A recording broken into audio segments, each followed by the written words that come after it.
നമസ്കാരം. Raf talk ഫുട്ബോളിലേക്ക് അവർക്കും സ്വാഗതം. നാളെയാണ് ആ തീപ്പൊരി പോരാട്ടം. FC ബാഴ്സലോണയും ബെൻഫിക്കയും തമ്മിൽ യുവേഫ ചാമ്പ്യൻസ് ലീഗിന്റെ റൗണ്ട് ഓഫ് 16 രണ്ടാം പാദ മത്സരത്തിൽ ബാഴ്സലോണയുടെ മൈതാനത്ത് വെച്ച് ഏറ്റുമുട്ടുന്നു. നാളെ രാത്രി ഇന്ത്യൻ സമയം 11:15 മത്സരം ആരംഭിക്കുക. ഈ മത്സരത്തിന് മുന്നോടിയായിട്ട് ഇന്ന് കോച്ച് ഹാൻസി ഫ്ലിക്ക് മാധ്യമങ്ങളെ കണ്ടിരുന്നു.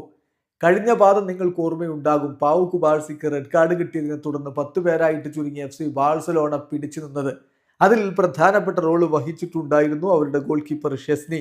അദ്ദേഹം നിരവധി സേവുകൾ നടത്തി ബാഴ്സലോണയെ മുന്നോട്ട് കൊണ്ടുപോയി. റാഫിഞ്ഞയുടെ ഗോളിനാണ് അവർ വിജയിച്ചു കയറിയത്. എന്തായാലും ആ ലീഡ് സംരക്ഷിക്കുന്നതിലൊക്കെ മിന്നും ഗോൾ കീപ്പിംഗ് നടത്തിയ ഷെസ്നിക്ക് വലിയ പങ്കുണ്ട്. സീസണിൽ അദ്ദേഹം കളിക്കാനിറങ്ങിയ ഒരു കളിയും ബാഴ്സലോണ തോറ്റിട്ടില്ല എന്ന കാര്യം കൂടി ശ്രദ്ധിക്കുക. ഇപ്പൊ കോച്ച് ഹാൻസി ഫ്ലിക്ക് ഷെസ്നിയുടെ പ്രകടനത്തെ അദ്ദേഹം അംഗീകരിക്കുന്നു. അദ്ദേഹത്തിന്റെ വാക്കുകൾ നോക്കുക. ഫോർ മീ, ഞാനത് നേരത്തെയും പറഞ്ഞിട്ടുള്ള കാര്യമാണ്, ഷെസ്നി വളരെ മെച്ചോർഡായ എക്സ്പീരിയൻസ്ഡ് ആയിട്ടുള്ള ഗോൾ കീപ്പറാണ്. ആള് വളരെ കാമാണ്. അദ്ദേഹത്തിന്റെ പേഴ്സണാലിറ്റി ഞങ്ങളെ ഒരുപാട് സഹായിക്കുന്നുണ്ട്. അതോടൊപ്പം തന്നെ അദ്ദേഹം ഗ്രേറ്റ് ജോബ് ചെയ്യുന്നുമുണ്ട്. ടീമിനൊരു മുതൽക്കൂട്ടാണ് ഷെസ്നി എന്ന് ഇപ്പോൾ ഹാൻസി ഫ്ലിക്ക് പറയുന്നു.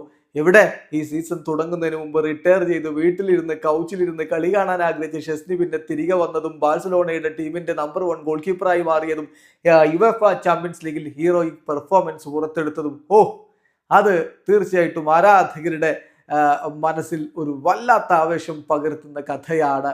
ഏതായാലും ഷെസ്നിയുടെ പ്രകടനത്തിൽ തന്നെയാണ് ബാഴ്സലോണ വീണ്ടും വിശ്വാസം അർപ്പിക്കുന്നത്. മികച്ച പ്രകടനമാണ് അദ്ദേഹം നടത്തുന്നത്. പിന്നെ നാളത്തെ കളിക്ക് ലെവൻഡോസ്കി ഉണ്ടാകുമോ എന്ന കാര്യത്തിൽ ചെറിയ സംശയങ്ങളുണ്ട്. അദ്ദേഹത്തിന് ഇന്ന് ട്രെയിനിങ്ങിന് വിശ്രമം കൊടുത്ത കാര്യമൊക്കെ കോച്ച് പറയുന്നുണ്ട്. കോച്ച് പറഞ്ഞത് ലെവൻഡോസ്കിക്ക് സാറ്റർഡേ ഒരു ചെറിയ ഡിസ്കംഫേർട്ട് ആക്ടിവേഷൻ ട്രെയിനിങ് സെഷന്റെ ഘട്ടത്തിലുണ്ടായിരുന്നു. അതുകൊണ്ട് അദ്ദേഹത്തിന് റെസ്റ്റ് കൊടുക്കാൻ വേണ്ടി ഞങ്ങൾ തീരുമാനിച്ചതായിരുന്നു എന്നിപ്പോൾ ഹാൻസി ഫ്ലിക്ക് പറയുന്നുണ്ട്.